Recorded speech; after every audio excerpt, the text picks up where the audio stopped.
Les entreprises s'engagent, notre rubrique avec notre partenaire Un jeune, une solution. On en parle chaque semaine à la rencontre d'une entreprise qui s'engage pour l'emploi. Et on accueille aujourd'hui Pierre-Marie Argouache. Bonjour Pierre-Marie. Bonjour. On est très heureux de vous accueillir. Directeur expérience collaborateur et transformation du groupe FDJ, la Française des Jeux. C'est une marque, j'ai envie de dire, qu'on ne présente plus. Tout à l'heure, par erreur, j'ai dit que vous étiez DRH, par habitude. Vous me dites, mais je suis le DRH, mais moi je m'appelle expérience collaborateur et transformation. C'est une volonté politique de l'entreprise. Et de vous? De moi-même, puisque j'ai jamais été très très heureux avec le mot ressources humaines. Je ne gère pas des ressources, je gère des talents et des potentiels. C'est l'humain, ma spécialité, la relation humaine. Et donc l'expérience collaborateur exprime beaucoup plus ce que je fais et ce que j'essaye de faire avec mes équipes toute l'année, c'est-à-dire accompagner les collaborateurs dans tout leur parcours professionnel, en amont, marque employeur. Aujourd'hui, on fait de la marque employeur et on dit venez à la Française des Jeux. On a des beaux postes à vous proposer tout au long de leur carrière professionnelle et puis bien sûr au moment de l'accompagnement du départ en retraite, etc. On va parler des recrutements parce que vous êtes une entreprise qui recrute, qui est très sensible à l'égalité femmes-hommes, à la manière dont on manage, à l'invention managériale. Mais vous, dans votre parcours, quand même intéressant parce qu'en 2009, vous avez reçu le trophée du DRH entrepreneur, en 2012, le prix de l'initiative RH de l'année, et puis vous avez reçu d'autres prix, notamment le trophée de la chair et sec. Là, c'était en 2000. Vous êtes quand même au-delà du fait que vous êtes quelqu'un qui est dans la réalité d'une entreprise, vous réfléchissez beaucoup quand même aux mutations, aux transformations, aux améliorations.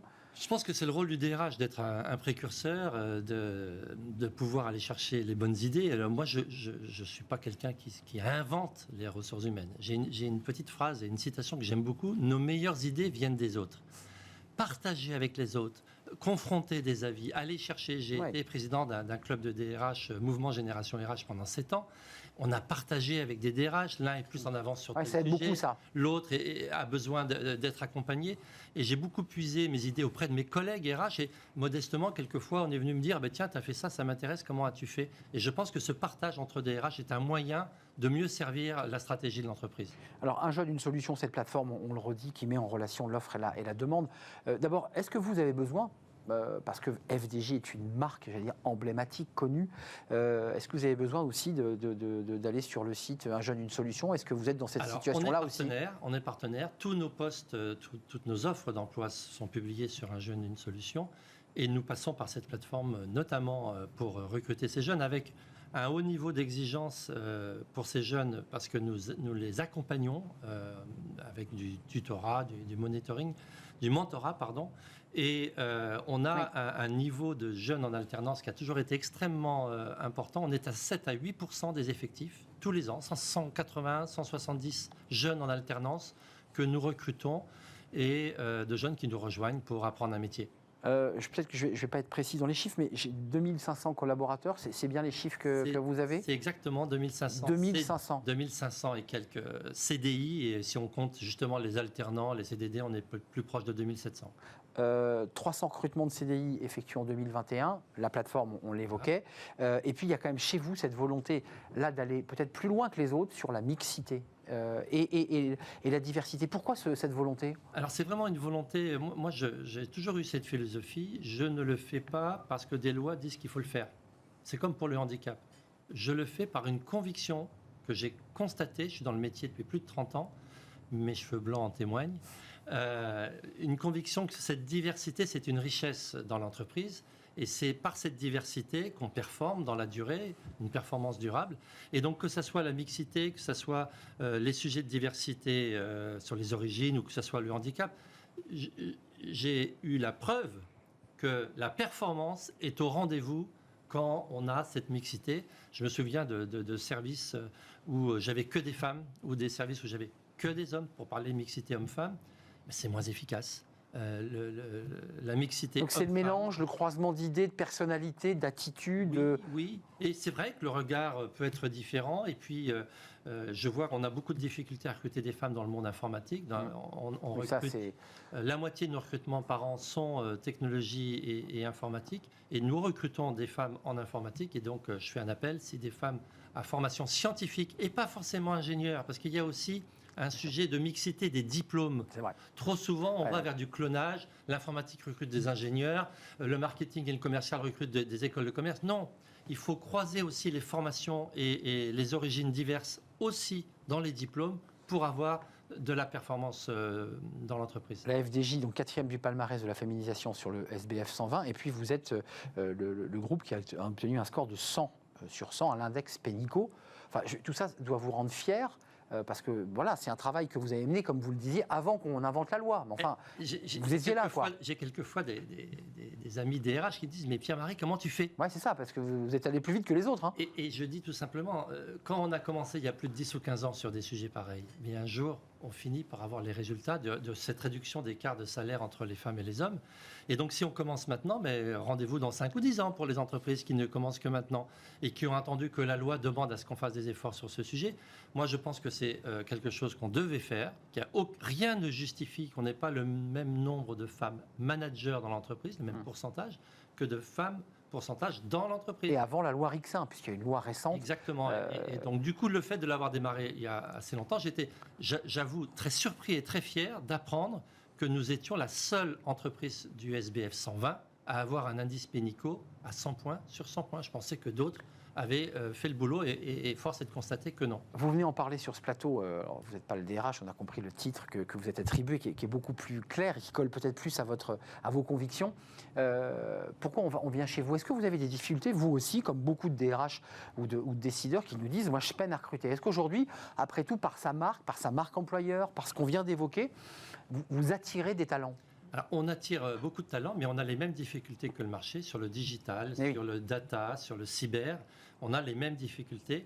Et donc, on se bat dans les salons pour mettre en avant la marque employeur FDJ.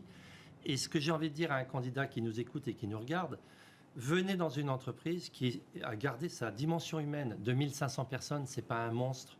À la fois une entreprise qui a une puissance de feu d'un grand groupe industriel, un grand groupe, dans une grande entreprise. Et en même temps, le DRH que je suis essaye de connaître intuitu personné le plus grand nombre de collaborateurs, d'être à dimension humaine, permet à une personne de mieux faire valoir ses savoirs et ses compétences. Qu'est-ce que vous n'avez pas encore fait ou réussi à faire? Parce qu'on voit bien qu'il y a chez vous comme ça quelque chose de défricheur avant la loi. Alors, il suffit d'aller voir ce qui se fait à la FDJ pour voir les lois qui arriveront 6 mois plus tard. C'est un peu ce que vous me dites. Je peux vous donner mon sujet du jour. Oui, c'est ça. Il y a... Réenchanter le fait de revenir au travail pour faire du collectif. On parle de télétravail. On vient d'en parler, oui. On vient d'en parler. Moi, si c'est pour revenir au bureau, pour télétravailler dans une bulle au bureau, ça sert à quoi? Je suis convaincu que la force vient du collectif. Et on sait très bien que les réussites collectives sont des réussites que les collaborateurs aiment bien partager. Avoir réussi le lancement d'un produit, avoir réussi la privatisation française des jeux. On a été des centaines de l'entreprise à bosser sur cette privatisation. C'est un succès collectif. Et donc, réenchanter le futur, réenchanter le plaisir à travailler avec ses collègues, tout en maintenant des jours de télétravail. Vous en parliez tout à l'heure. Nous, on a fait une démarche inverse. On ne dit pas combien de jours de télétravail par semaine. On dit 2 jours de présence physique dans l'entreprise. Par semaine. Par semaine. Ce qui fait que la personne peut, au minimum, peut faire 2 jours de présence, 3 jours de présence, 4 jours de présence. Et la différence sera des jours de télétravail. Et il y a des moments de l'année où on peut plus télétravailler, des moments de l'année où on se resserre. Ouais, donc vous ne cristallisez pas sur un planning, quoi. Et on a donné un contingent de jours à l'année. On peut faire 100 jours de télétravail dans l'année, en ayant cette obligation d'avoir 2 jours de présence dans l'entreprise. Avec les profils juniors. C'est quoi les profils juniors? Alors ça, avant de nous quitter? Une création. Bah voyez. Une création FDJ. Vous êtes modeste. Oui. Mais j'ai eu 45 ans le jour où une loi est sortie pour dire qu'à 45 ans, vous êtes un senior. Je peux vous dire que je me suis regardé dans la glace. Ouais, ça met un petit coup quand même. Ça m'a mis un petit coup derrière la nuque en me disant, mais est-ce que je suis vraiment un senior? Et j'ai jamais été à l'aise avec cette notion de senior à 45 ans. Je trouve ça horrible. Et donc, on a créé la notion à la Française des Jeux de jeunes seniors, les géniors. 45-55 ans, géniors. Et on a des actions pour ces populations-là, de formation, de bilan de compétences, pour se réorienter, parce qu'on a encore une carrière à faire, on a encore plein de choses à faire à 45 ans. Donc, jeunes seniors, 45-55, et une politique pour les seniors, 55 et plus, pour préparer à la retraite. Ça veut dire une politique en interne FDJ, c'est-à-dire quoi? De formation, d'accompagnement, de possibilité de pouvoir sortir du groupe aussi, parce qu'on veut faire autre chose? On a par exemple une formation qui s'appelle Imagine. Imagine ton futur différent dans l'entreprise. c'est une formation collective où on fait un peu de bilan de compétences, un peu de coaching. Et qu'est-ce que j'ai fait sur ces 15 ou 20 dernières années? Qu'est-ce que j'ai envie de faire de ma vie professionnelle devant moi? Et très souvent, à ces âges-là, on se dit, bon, ça y est, moi je suis sur les rails et puis je continue. Ben non, il faut changer, renouveler, avoir un nouveau métier, relever des défis, avoir un projet de vie professionnelle. Je crois beaucoup à cette notion de projet de vie personnelle et de vie professionnelle. Et donc, vous les accompagnez aussi à faire accoucher, parce que parfois, c'est assez compliqué finalement de définir un projet. On l'a d'une manière un peu empirique et vous les accompagnez vers ce projet. Et puis, on leur propose des jobs en interne pour pouvoir évoluer et pour pouvoir faire autre chose. Pierre-Marie, on va être en retard. Combien de postes là, il y a combien de postes ouverts si je vais sur le site de la FDJ? On a une quinzaine de postes en permanence qui tournent, qui sont là, 15 ou 20. Tech, 15, principalement tech. Beaucoup de tech, mais pas que. On recrute dans beaucoup de domaines et beaucoup dans le domaine de la finance, dans les RH aussi, dans la communication. On a le sport aussi, vous êtes un sponsor d'une équipe de cyclisme. Et dans le sport, et notamment en ce moment en marketing sportif, on accompagne, non seulement on a une équipe cycliste, mais en plus on est partenaire des JO 2024. Donc on a beaucoup de choses à lancer. Dans la plus belle entreprise de la Terre. Oui, c'est ça. C'est des domaines qui attirent les jeunes, ça, en général. Exactement. Ce type de secteur. Merci, c'était un vrai plaisir de vous accueillir. J'espère que vous aurez le temps de revenir nous voir pour nous faire partager vos expériences. J'avais même presque envie de dire vos expérimentations, parce qu'il y a un petit côté comme ça, un peu chimiste des RH.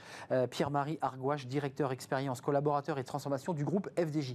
C'est un vrai plaisir de vous accueillir. Beaucoup. On fait une courte pause et on va retrouver notre cercle RH. C'est un grand entretien avec un livre et son auteur, Nicolas Hazard. C'est une phrase que vous avez peut-être entendue. Qu'est-ce qu'on va faire de toi? Il nous parle dans ce livre, qui est un livre qui est très documenté, des 21 métiers du futur, qui s'appuie sur l'intelligence artificielle, les robots, et sur 21 portraits d'entrepreneurs, femmes et hommes, qui nous racontent leur parcours, leurs histoires et leurs engagements. On accueille cet invité juste après la pause.